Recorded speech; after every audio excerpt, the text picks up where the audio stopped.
क्या बोलना पड़ेगा? राधे राधे। जिसको मिल गई बधाई ठीक है, नहीं मिली उसको लास्ट में मिल जाएगी।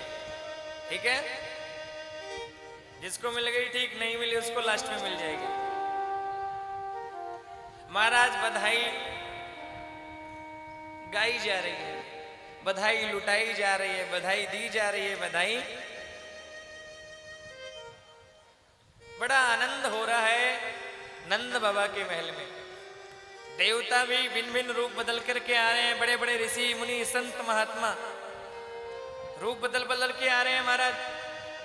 सभी ब्रजवासी गोप गोपिकाएं बधाई लेने के लिए आ रहे हैं, बधाई देने के लिए आ रहे हैं और बड़ा आनंद आ रहा है। अब देखो ये उत्सव चलता रहा 6 महीने तक। कितने महीने? 6 महीने उत्सव चलता रहा महाराज। लेकिन बीच में जब भगवान 6 दिन के हुए ना, तो पहला उसको कंस को तो मन में बड़ा डर लग रहा है कि आकाशवाणी ने बोल दिया कि तुम्हारे मारने वाले ने ब्रजमंडल में अवतार ले लिया है, तो मुझे क्या मारेगा। कंस ने बुला लिया घासुर, बकासुर, धेनुकासुर, वत्सासुर, व्योमासुर, पूतना आदि सभी राक्षसों को इकट्ठा कर लिया और सोच रहा है कि बोले कैसे मेरे काल को, मुझे मारने वाले काल को मारा जाए, कैसे मेरे काल को मारा जाए। सभी राक्षस बैठे हैं महाराज, पूतना, अघासुर, बकासुर, धेनुकासुर, वत्सासुर। ये पूतना आ गई महाराज। हे कंस महाराज, आप चिंता मत करो, तुम्हारे काल को मैं मार डालूंगी, तुम्हारे काल को मैं। अरे बहन तू कैसे मार डालेगी? अरे ये ऊंचा लंबा शरीर तुझे कौन घुसने देगा महल में? अरे बड़ी बधाई मच रही है वहां, तो तू कैसे जाएगी? पूतना कहती है भैया, हे कंस महाराज आप चिंता मत करो, मैं रूप बदल करके चली जाऊंगी और फिर घूंघट लगा के चली जाऊंगी। उसमें फिर पता चलता नहीं ना क्या है क्या नहीं है। अब घूंघट लगा के सुन ले कथा तो क्या पता चले सो रहे हैं कि जग रहे हैं? मैं घूंघट लगा के चली जाऊंगी, रूप बदल करके चली जाऊंगी, चिंता मत करो। और जहर लगा दूध पिला करके आ जाऊंगी, वो मर जाएगा, आकाश में लेकर के उड़ जाऊंगी, मुझे कोई पकड़ नहीं सकता। अरे वाह बहन, ये अच्छा कार्य तुम करो। कहते पूतना रूप बदल करके आ गई माता यशोदा नंद बाबा के महल में और कहने लगी कि मैया बधाई हो। अरे वाह बहन, तुमको भी बधाई हो। अरे मैया तुम्हारे यहाँ पर लाला भय हुए हमारे पति कल आ गए, बधाई देकर के चले गए। हमें आज पता चलो तो हम बधाई लेने के लिए आई हैं, बधाई देने के लिए आए हैं। कहाँ है तुम्हारो लाला? मैया ने कहा अरे बहना वो सो रहे हो पलना में। अब पलना में कृष्ण सो रहे हैं। ये पूतना भगवान कृष्ण के पास में पहुंच गई। अरे मैया गोद में ले लूं? अरे हाँ बहन लो ना, तुम्हारी भागन से हमारे लाला भयो है। ये पूतना भगवान कृष्ण के पास में पहुंच गई। अब कृष्ण के पास में पहुंची, जैसे ही पहुंची भगवान ने अपनी आंखें बंद कर ली। परीक्षित जी कहते हैं पूतना को देखकर भगवान ने अपनी आंखें बंद क्यों की? सुखदेव जी कहते हैं देखो राजन, भगवान श्री कृष्ण ने सोचा कि हम वहीं पे रोको, हम ब्रजमंडल में आए हैं, हम ब्रजमंडल में आए हैं। इसको और निकाल दो साइड में, उधर निकाल दो जी, बीच में उस पर रख दो, उधर निकाल दो, थोड़ा आगे आ जाओ, उससे रास्ता बंद हो जाएगा। एक कुर्सी हटा दो यहां से, कुर्सी यहां हटा दो बीच में, या कुर्सी के ऊपर रख दो, नहीं तो इसको बस एक बार बोल दो जी आप तो। पूतना आ गई भगवान कृष्ण को मारने के लिए। पूतना को देख करके भगवान ने अपनी आंखें बंद कर ली। बोली क्यों बंद करी? कि भगवान ने सोचा हम ब्रजमंडल में आए हैं माखन मिश्री खाने के लिए, और माखन मिश्री अभी मुंह में गया नहीं, ये पूतना मौसी आ गई जहर पिलाने के लिए।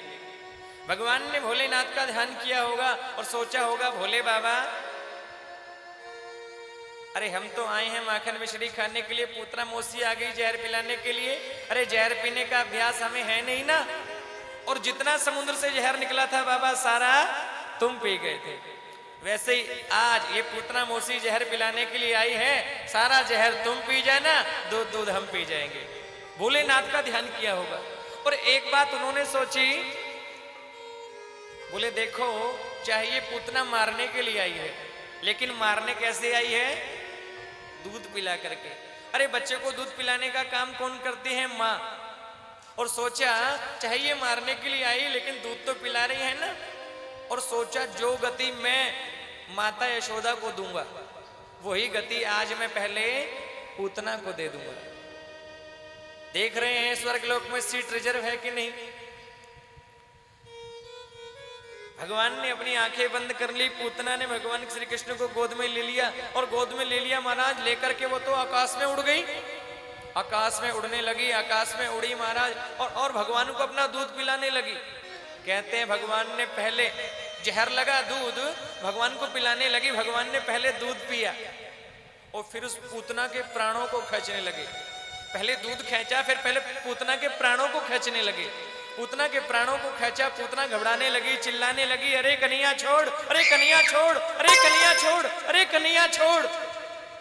महाराज घबराती है, चिल्लाती है, रोती है, बिलखाती है, अरे छोड़ छोड़ छोड़ कन्हैया छोड़। 6 दिन के श्री कृष्ण हैं, पूतना को बोल दिए, अरे मौसी जी क्या बोलती हो, छोड़। पूतना देखती है 6 दिन का कृष्ण है, जहर लगा दूध पिला रही हूं, मरता है नहीं, बोलता है, अरे मौसी जी क्या बोलती हो, छोड़ छोड़ छोड़। अरे मौसी जी मोको तो पकड़बो ही आवे, छोड़बो आवे ही ना है। या तो जीव को पकड़ता नहीं, पकड़ता हूं तो उसका कल्याण करके ही छोड़ता हूं। अब आपका कल्याण करके ही छोड़ेंगे। और कहते हैं महाराज पूतना के प्राणों को खींचने लगे, और महाराज ऐसे प्राणों को खींचा वो पूतना तो धड़ाम से जमीन पर गिर गई। और कहते हैं पूतना जब गिरी ना तो विशाल रूप धारण कर लिया, 18 किलोमीटर का। कितना? 18 किलोमीटर का शरीर है महाराज। धड़ाम से जमीन पे आकर के गिरी, जितने मकान वृक्ष आदि आए सबका चूर्ण बन गया।